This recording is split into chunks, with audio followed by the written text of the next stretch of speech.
ఉదయకాల ప్రార్థన.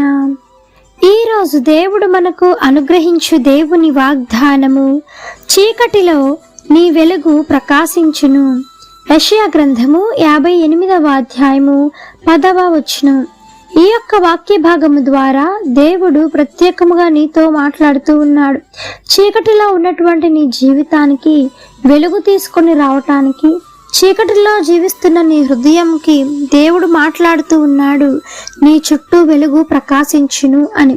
మరి చీకటి అంటే ఏంటి అని మనం చూసుకున్నట్లయితే, దేవునికి దూరంగా మనం జీవించేదే చీకటి.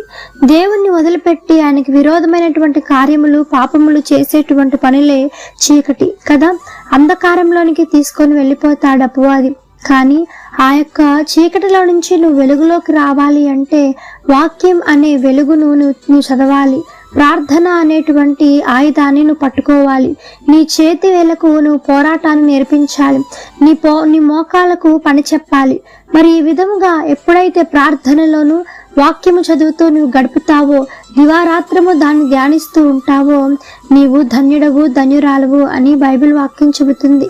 మరి చీకటిలో నీ జీవితానికి వెలుగుమలం రావాలి అంటే నీవు చేయవలసిందల్లా ఏంటో తెలుసా? ప్రార్థన, ప్రార్థన, ప్రార్థన. ఎంతో మంది, చాలా మంది భక్తుల దగ్గర నుంచి మొదలుకొని మామూలు మనుషుల వరకు కూడాను ప్రార్థించిన తర్వాత పొందినటువంటి మేలులు ఎంతో శుభకరమైనవి. మరి నీ చీకటిలో జీవితాన్ని తీసివేసుకోవడానికి, నీ జీవితంలో వెలుగు రావాలి అంటే ఈ లోకానికి వెలుగైనటువంటి యేసుక్రీస్తు ప్రభువారిని నీ హృదయంలోనికి ఆహ్వానించాలి. ఎప్పుడైతే ఆ విధంగా మరి ఆయన వెలుగైనటువంటి యేసుక్రీస్తు ప్రభువారిని నీ హృదయంలోనికి ఆహ్వానిస్తావో, ఆయన ఎప్పుడైతే నీ యొక్క హృదయం అనే తలుపు వద్ద నించొని నీ లోపలికి వస్తాడో, మరి నీ చీకటిలో ఉన్నటువంటి జీవితం అంతా మారిపోయి వెలుగులతో నింపబడుతుంది. మన ప్రభు అయిన యేసుక్రీస్తు వారి యొక్క వెలుగు నీ చుట్టూ, నీ కుటుంబం చుట్టూ ప్రకాశించునుగాక. ఆమేన్. ఈ యొక్క వాగ్దానము ప్రతి ఒక్కరి జీవితంలో నెరవేరాలని కోరుకుంటూ అందరం కలిసి ప్రార్థన చేద్దాం. ప్రార్థన. మమ్మల్ని మిక్కిలిగా ప్రేమించిన మా ప్రియ పరలోకపు తండ్రి, మీ ఘనమైన పాదములకు వేలాది వందనములు, స్తుతి స్తోత్రం చెల్లిస్తున్నాం దేవా. ఆశ్చర్యకరుడవు, ఆలోచనకర్తవు, జీవాధిపతి, మీకు స్తోత్రం తండ్రి. పరిశుద్ధుడు, పరిశుద్ధుడు, పరిశుద్ధుడు అని నిత్యము సకల దూతల చేత కొనియాడబడుచున్న యేసయ్య, మీ బంగారు పాదములకు వెలకట్టలేని వందనములు చెల్లిస్తున్నాం తండ్రి. ఈ దినాన ఇచ్చిన వాగ్దానాన్ని బట్టి మీకు స్తోత్రము దేవా.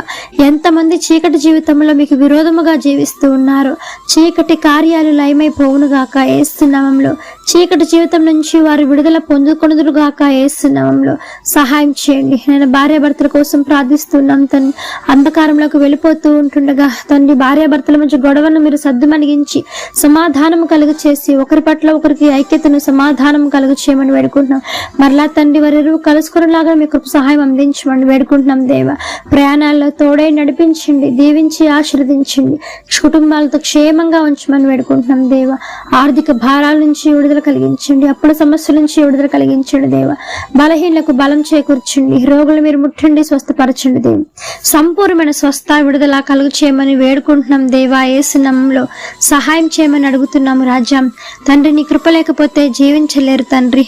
వివాహాలు లేకుండా ఎంతమంది జీవిస్తూ ఉన్నారు, మీ కృప సహాయం అందించి వివాహాలు జరిగించండి. బిడ్డలు లేని గర్భాలను మీరు తెరవండి. యేసు నామములో సహాయం చేయమని వేడుకుంటున్నాం దేవా. చిన్న బిడ్డలు మొదలుకొని వృద్ధుల వరకు మీ కాపుదల కింద భద్రం చేసి దీవించి ఆశీర్వదించండి. ఉద్యోగాలు లేని వారికి ఉద్యోగాలు దయచేయండి దేవా. ఇంటర్వ్యూస్కి వెళ్తున్న వారు మీరు జ్ఞాపకం చేసుకునండి. పరిశుద్ధతను కలిగి జీవించే వారిగా సహాయం చేయమని వేడుకుంటూ యేసు నామమున అడిగి వేడుకొని పొంది ఉన్నాం తండ్రి. ఆమేన్. ప్రార్థించండి, విశ్వాసం ఉంచండి, మీరు తప్పకుండా అద్భుతాలను చూస్తారు. దేవుడు మిమ్మల్ని దీవించును గాక. ఆమేన్. God bless you.